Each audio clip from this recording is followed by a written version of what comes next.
This plant and seed haul is absolutely amazing. I'm telling you what, it's over 30 different types of plants and seeds, and they're all pretty unusual. So, first off, I'm starting here. And yes, I did actually have some Easter candy and birthday prizes mixed in here. But it comes all together. So, I got these little um, kind of like what I got from Temu before. They're like almost exactly the same. It might even be from the same manufacturer. I'm not sure, but I sure did like using them. I think they're so convenient. So I bought some more of them, and those are not all of them I bought. I bought some more than that, but I like it because I can plant 12 plants at a time. They have their own little humidity domes, and they have the reservoir underneath. So it's perfect for starting seedlings, especially things that take a long time to sprout, or things like peppers, eggplants, and things that you want to start early indoors. I ordered these special. This is actually why I ordered this package, and that was to get the rue seeds. Rue is also called ruta, and I actually planted a bunch of these plants from cuttings in the last summer, in spring and summer, and I made quite a bit of money, $5 a plant, and it was pretty cool. So I thought, you know what? Hey, let me plant them from seeds and see how that goes any better. I'm sure it'll take longer for them to go from seed than from cuttings, but they did wonderfully from cuttings. If you have a chance to get your hands on a plant, take a cutting or two, and it's amazing. But I'm going to definitely grow them from seeds as well. I want to get some genetic diversity in there. So that's my plan with getting the seeds, is genetic diversity, so that if something comes through and gets some of the plants sick, I don't lose all of the plants at once. Yes, again, like I said, this was, an order I put in from Amazon, and I did put some things in for my son for his birthday. It's a birthday present right there. That's a game. It's really cool. Pretty neat. That's for him. Don't look. Shh. Hopefully he doesn't watch this video. But I bought more of those containers, as you can see, some little prizes for his birthday party. And I got some seeds mixed in there as well as some more of those seed trays, which are fabulous. Love, love, love them. I don't know. I mean, the big seed trays, the really large ones, are fine if you have the space. And but the problem I've had is like labeling a really large container. Like you have a mistake, and like the whole thing is a mistake. But if you have one container like that, I could just do one variety or two varieties, two different types of plants, and especially if you're familiar with them. So this is the white sage. Now I grow a culinary sage in my garden, and I wanted to get my hand on the sacred white sage. Um, it smells really wonderful, and I'm sure there's going to be some potpourri and other aromatic aromatherapy things going on with that one.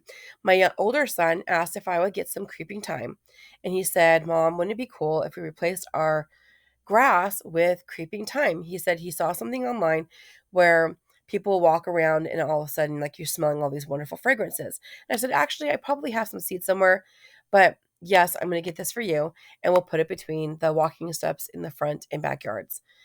I didn't just get one white sage. I had to go again and get, I think, two or three. This is my culinary sage from my Thanksgiving video. And yes, it's wonderful for like the stuffings and that kind of stuff, and it's perennial. My sage has been alive, I want to say, since before I had my youngest son, who's 10 years old, going on 11. So at least a dozen years.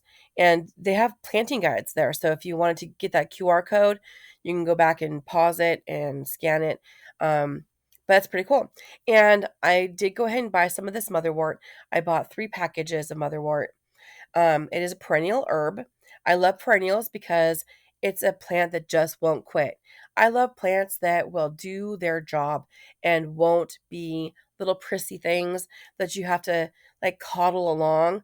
Um, so you know what I'm talking about if you're a gardener, that these are going to be things, perennials, once they get established, they are set, and they'll seed and they'll spread. And some people don't like that because they want a lot of control in their gardens.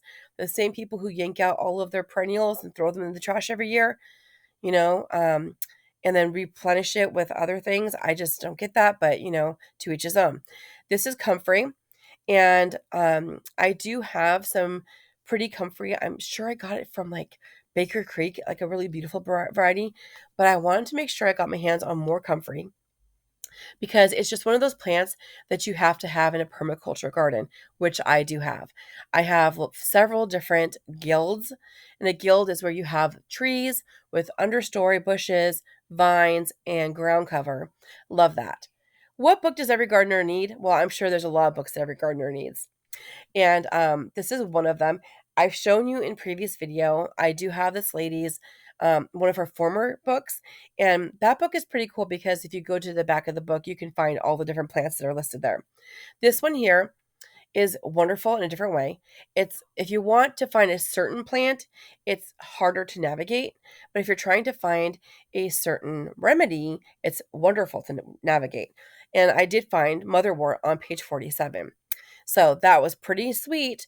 If you haven't checked out her books, they are really amazing. And it'll make you want to plant every kind of foraging type plant you can get your hands on.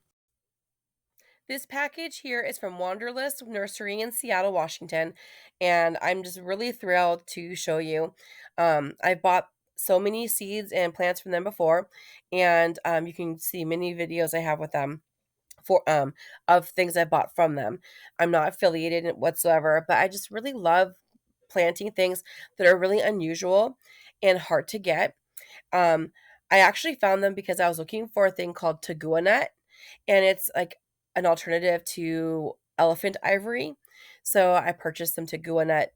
Not sure if I'm saying correctly, Tagua nut um, ivory ornaments, hummingbird ornaments, which were really precious for a friend and for myself. And I bought a couple of Tagua nuts as well. I'm going to try planting them someday. Hopefully it'll work because there's like a dearth of information. Dearth means like almost nothing of information on how to plant those kinds of seeds. And I'm sure the people they're selling them so that you can make something from them. But I'm actually bought them so I could plant them. This plant here is called the Pepino melon, and I first heard about this from Robbie and Gary's channel on YouTube, and it just looked so interesting. And I've never seen Pepino melon for sale at any of the grocery stores in Washington State. Now, if you have seen that kind of fruit somewhere, go ahead and pop a comment. But they even mentioned on their channel that it's very rare to find a seed in the fruit. So I went ahead and I bought the plant from this nursery, and don't mind that there are a couple yellow leaves and stuff. That's completely fine. It's multi-stemmed, which means it's really well established. I'm not concerned with the yellowing leaves and stuff like that. It's not a big deal. It is winter. Come on.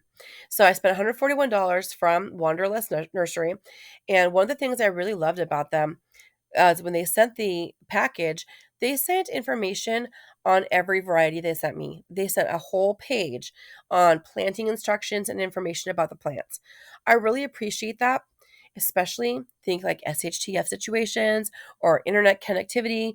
If you can't get online, or if you just want to grab information and look at it, or like your eyes are hurting from looking at a screen too long. I just like the paper.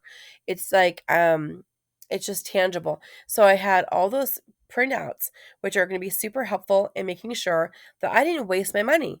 So I know how to plant the plants, since especially many of these are unusual varieties. And so, if you are interested in unusual varieties like I am, you should check out Wanderlust Nursery. It's in Seattle. If you happen to, be local, maybe you could even go there. I don't know. I think one day I'd like to go and see. This is the Chilean wine palm, and I'm always interested in things that are useful. Sometimes I'll get things that are just ornamental, but this tells you here that it can grow 6 feet in diameter. 6 by 4, I think is what it said. I'll go back to that in a second, maybe. Um, but they do have like these little coquitos, like a little coconut, walnut sized coconut, um, kind of like a fruit.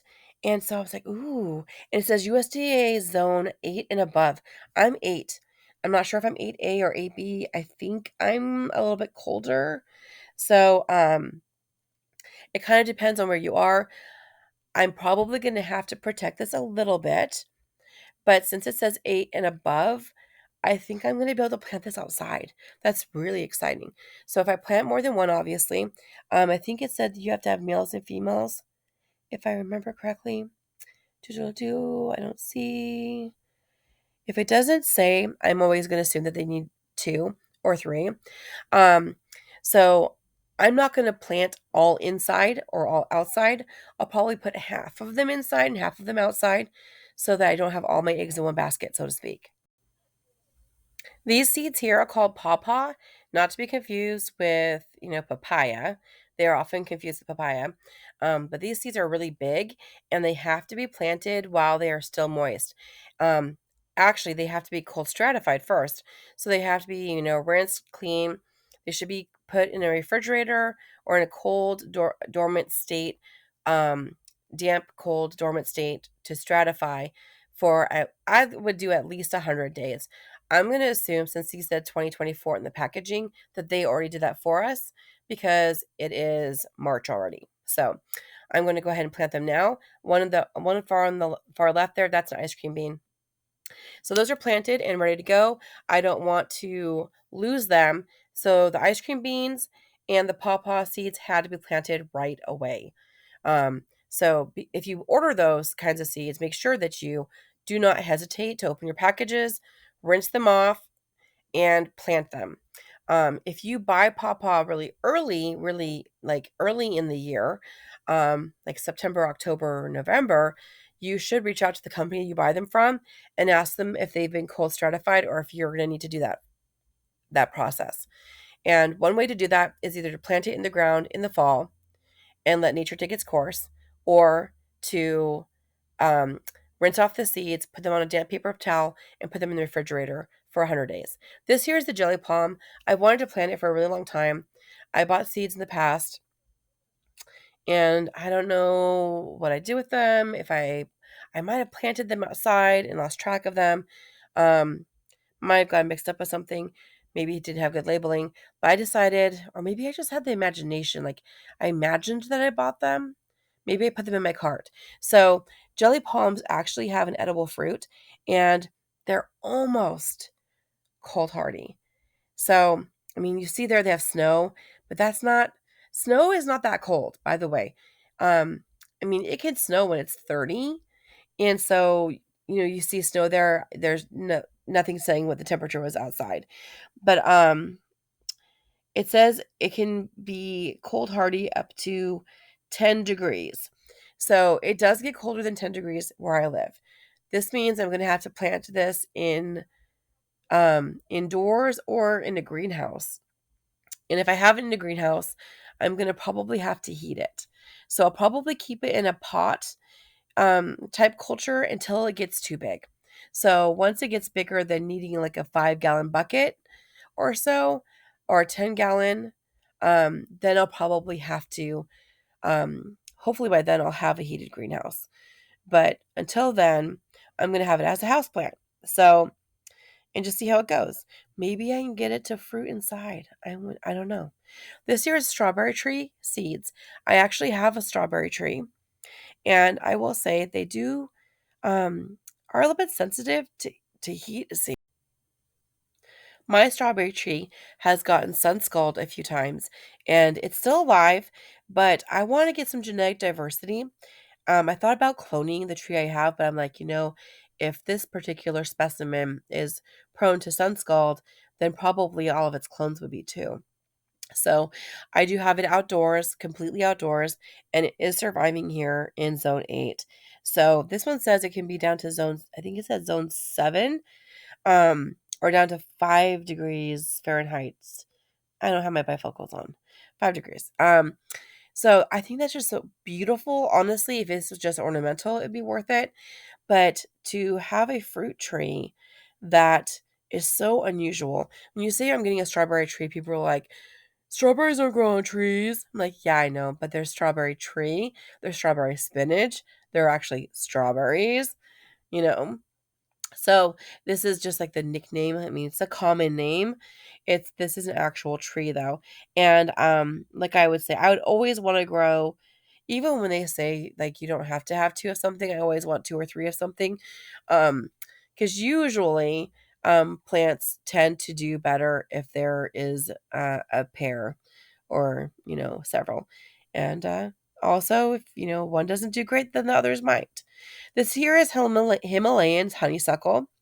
And I think My friend Reba on the gardening artist, I think she might have mentioned that she had Himalayan honeysuckle growing.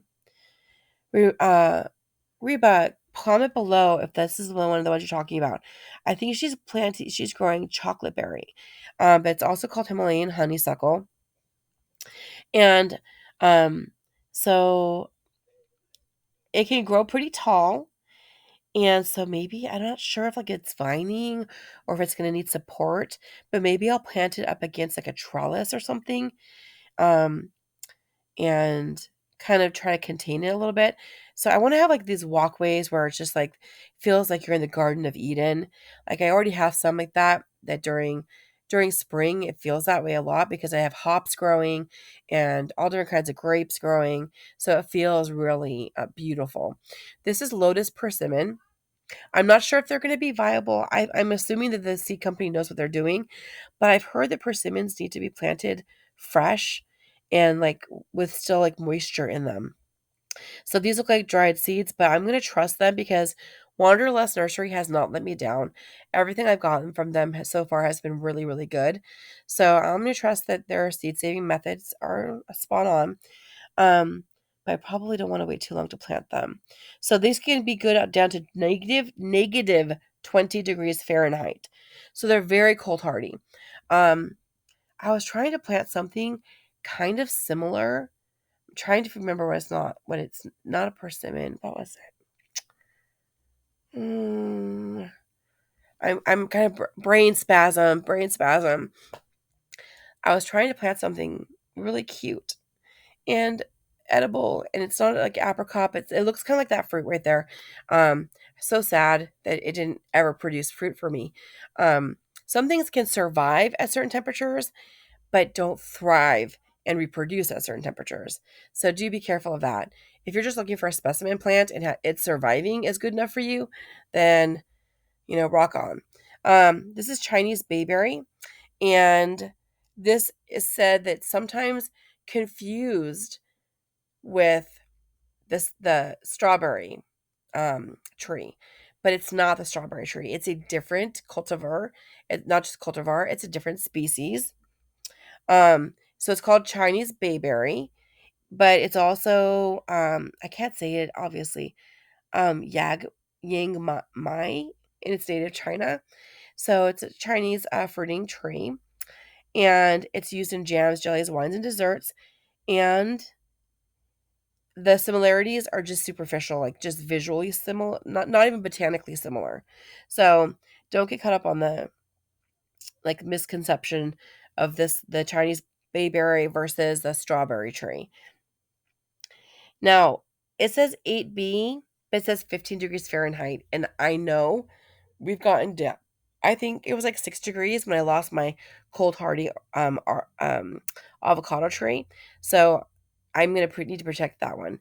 This is a carob, and carobs are too warm they're a warm climate tree. These grow really well in like Southern California. Zone 10 would be great for this. It says zone 9A, but I would say zone 10 would be really good. Um, I've grown carobs from seed before, and it's really satisfying, so I'm going to do it again. But I'm thinking to grow it as a bonsai, and I don't know if growing it as a bonsai will get me any fruit. Um, but I'm going to do it because, no one can stop me. Um, I'm a rebel. Well, I told Reba she needs to call herself Reba the gardening rebel. So I shouldn't say that about myself. But I don't follow the rules either. So when it comes to growing carob, it was actually pretty easy. I think I soaked my seeds overnight and then I planted them. I didn't let the soil dry out and they sprouted very nicely. I don't remember how long it took for them to sprout, but I've grown them before. Sad thing is, I was trying to push boundaries by growing them in a double greenhouse situation, like in a small greenhouse, in a big greenhouse, and it was not warm enough in Washington State, and they died. I'm so sad, but I'm going to plant them again, and you live, you learn. I love the idea of growing maypop, and I have tried growing passion flower vines before, without much success at all. And I've seen some growing around here, Some people growing some different kinds of passion flowers that look really pretty. They haven't done well for me. I want to grow maypop because it is native. I mean, not to the West Coast, but it is native to North America. And it actually was used as a parallel between Christ and it's the Catholic priests when they tried to convert the Native Americans. They actually used maypop as like a story of like the thorns on the crown and all this other stuff. It's a beautiful story. You should look it up. Maypop and Catholicism, and some beautiful um, parallels in the plant versus the religion. Very interesting. So, I have to grow it. I just have to grow it. I love the idea of growing these as well. I mean, there's possibility that I might have one growing on my back fence because there's a lot growing back there, but nothing has produced any fruit if it's still alive. This is Mediterranean myrtle. I did buy two different types of myrtle today. This one here is Mediterranean. And I mean, you can infer Mediterranean's not going to be Pacific Northwest. So I'm going to have to grow this in a potted culture. It will have to be grown in a container, which, sometimes I do that. I'll grow things in pots um, because I want to experience a certain place. And I mean, I don't have money to go to the Mediterranean, but I have enough money to buy these seeds and I can plant something that I would see if I was there. So that's how I do my little vacations from home. And even though you can tell I've spent a lot of money on all these plants and seeds, I did not spend anywhere close to what people spend on a going away kind of vacation, even like to like California or Florida or, something like that.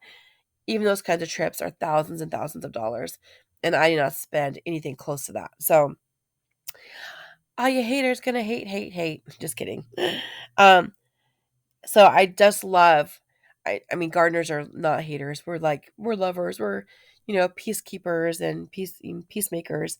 Um, so I love here the that they have. I mean, I did get the seeds, and you can see that the plants themselves are not available, but you can sign up for notifications, and that I will often buy something because I got a notification something is back in stock. So you can buy the seeds and then sign up for the notifications for the live plants. Um, Sometimes, some of these exotic type of plants are a little bit harder to grow. Not always, but sometimes. This is a hardy tree tomato. It's not a regular tomato, you guys.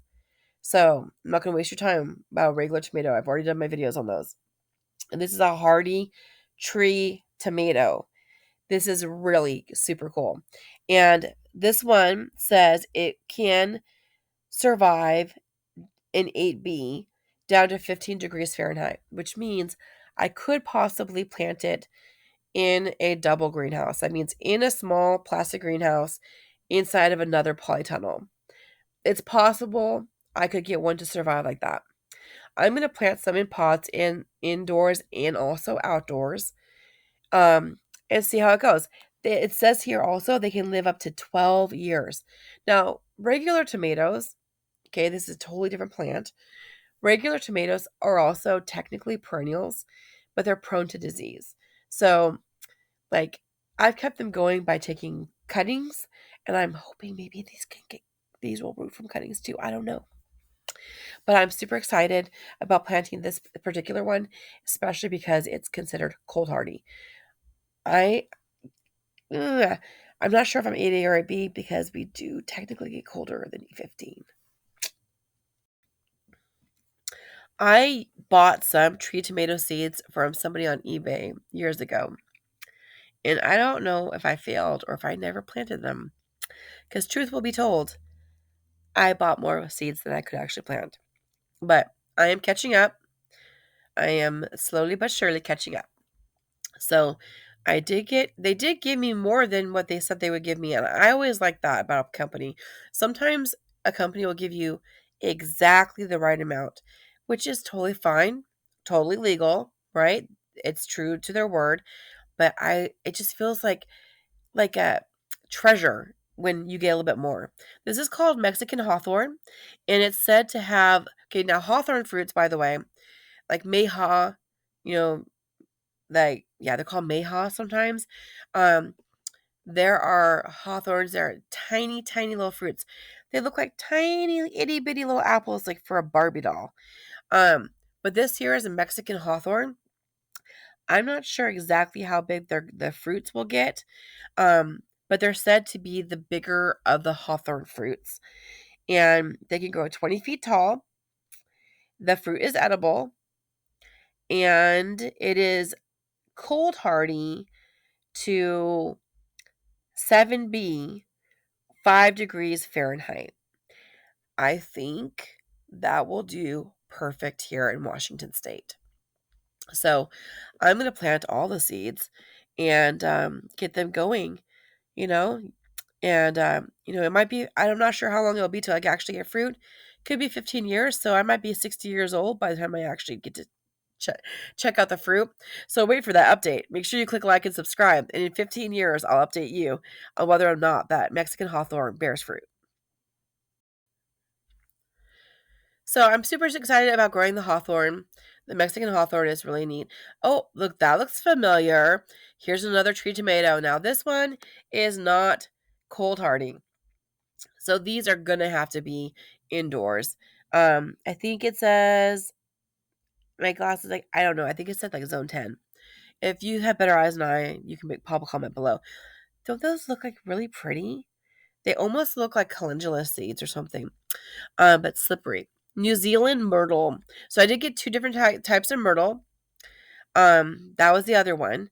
And this here is nanny berry, which I got because of my stepmom. She's a sweetheart.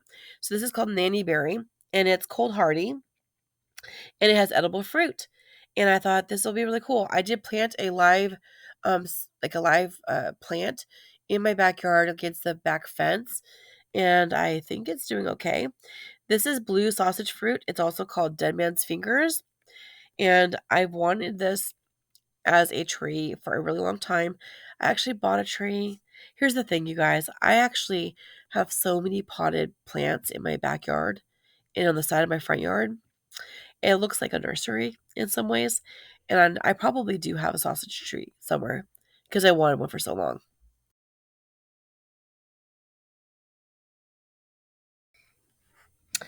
A lot of plants have latex, like banana trees and so forth, and so you do need to be careful. It says that the skins contain some latex in them.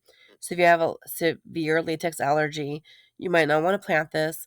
I do have a latex allergy, but it's not severe, so I'm not really worried. Like I'm not affected by figs. Figs can actually ooze latex as well, and I just make sure I don't get the skin contact with the sap, but I don't have a severe allergy. I get hives, so I mean it's not fun, but it's not life threatening. And so I've had a lot of fruits and that come from plants that are high in latex, and it hasn't been an issue. I'm really excited because I think that is going to be a conversation starter. That plant is going to start a lot of conversations. People are going to see that hanging around in my backyard, and they're going to be like, "What in the world is that?" Like, is it Halloween? What's happening here? So definitely excited about this plant haul here. And Wanderlust has the most interesting plants. Honestly, I want everything they have. So if you haven't checked them out yet, you're going to want to go online and check them out soon. True Leaf Market has a lot of cool stuff too. So, in this package, yeah, I bought, I'm not kidding, a pound of nasturtium. Now this is their picture on the left-hand side. This is what it's gonna look like when they actually grow the flowers. Um, the way you get cheap flower seeds is you buy them. Those are the ones that they sell for sprouting. So people actually eat the sprouts of the nasturtium. You can eat the leaves and you can eat the flowers in the nasturtium plant. So if you want to get a lot of good seeds for a cheaper price, buy them as the sprouts. Here we have the Green Vines Malabar spinach. And I've got some Malabar spinach already, but most places only have one variety. And I think I have red Malabar. And so I wanted to get some green. I've heard the red versus the green that they taste different. Some people don't like the red as much as the green. So I thought, you know what? I do like the red. and I want to try the green too. I did buy some off of Etsy, and I'm going to plant them as well. But I got like 2 or 3 different kinds from this vendor. Now, this right here are the chrysanthemum greens, which is also known as chop suey. And yes, it's chrysanthemum, but it's the variety is specifically for culinary for eating. This here is another type of the big round leaf. That's type of Malabar. Oh, I forgot to tell you guys about the wild spider flower. So that's a wild spider flower, and I actually didn't list that on the little intro, but that one says it has something edible about it too. So I thought, you know what? I haven't heard about this before. This one is new to me. I have not until I went to their website. I didn't know about it. So it is native to Africa. Like I said, it's my way of traveling. I'm not going to be able to afford to go to Africa, but if I can plant something that grows there, that's pretty cool. And if you didn't know this already, gladiolas originally came from Africa. So if you grow gladiolas or gladioli in your garden, which a lot of people do, you have a little piece of Africa in your yard. That's pretty neat. So this is wild spider flower. And according to the packaging, the leaves and the flowers are both edible, but you have to cook them. On the other hand, Malabar spinach, the shoots, the leaves, and the berries or the fruits are all edible raw and cooked. So you can also use apparently the berries can be used to make like food coloring. So that's pretty neat. I think I've been growing red Malabar because it has like a red stem, and I've heard some people say that they don't like that as much. Um, I like it, so maybe I just don't know the difference. But that's why I wanted to get the red stem, but I also wanted to get just the green. And I did buy some on Etsy as well, and it's from someone's backyard, so who knows? I know what variety it is, but I'm going to grow that as well. And I'm going to see which variety or varieties I like the best. Once they start growing, they grow like Jack and the Beanstalk, like just really fast, and they're beautiful. They have really pretty flowers, and like the flowers are like almost like berries, and they're beautiful. Um, just really this like blushing pinkish color, gorgeous. If you don't like the mucinologic like texture, um, you could just grow it for the ornamental purpose. And you could grow it as a green man crop for SHTF kind of situation. Grow it as an edible ornamental in your home, as a house plant. It's limitless. They're beautiful. Grow them. They're just too nice to grow, not include.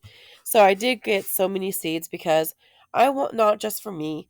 I don't want just myself to be growing like this. I want my neighbors and my family and my friends to all be growing. And so I bought a lot of seeds. And there is, if you want to scan that, it looks like you can scan it and visit trueleafmarket.com. And um, they have lots of great varieties. So here's Walmart. Now, here's another bulk order I just put in for mustard seeds.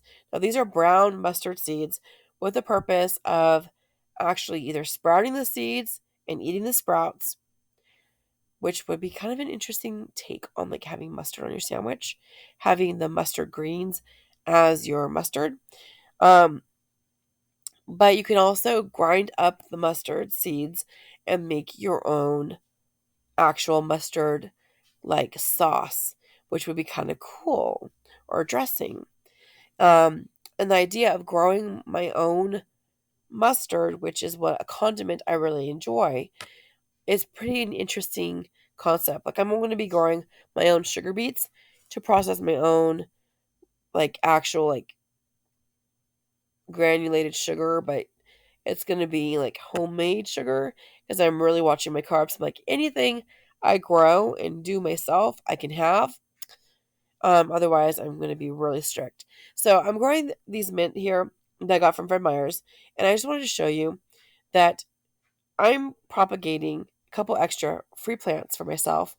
I've got berries and cream and a couple orange mint cuttings. I just pinched them off with my nails, and I took off the lower leaves and I stuck them in a glass of water, and now I'll have 3 free plants. So you don't have to technically buy seeds and plants. You can get cuttings.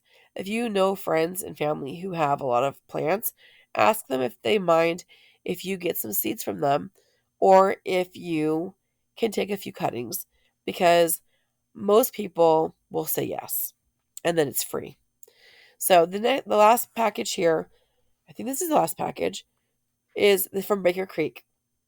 And I did have a similar order recently, which was the shampoo ginger. This one here is a culinary ginger. So I'm going to make sure that I keep them separated and that I keep them well labeled. And I do grow ginger from just the store-bought ginger rhizomes. If you leave them on the counter and they start to sprout, you're going to have a plant from that. Just pop it in the soil. And they do tend to grow wide rather than deep. So you want a wider size pot, and you want to have lots of really great drainage. Is really important for ginger and potatoes and other root crops. Drainage is really essential. Now, I wasn't really happy with this one either, being it's so dirty, but it's a garden, so it's going to be dirty. Um, but it wasn't like packed very nicely. But maybe that's about sustainability, not having all the extra plastic and stuff. But they look fine.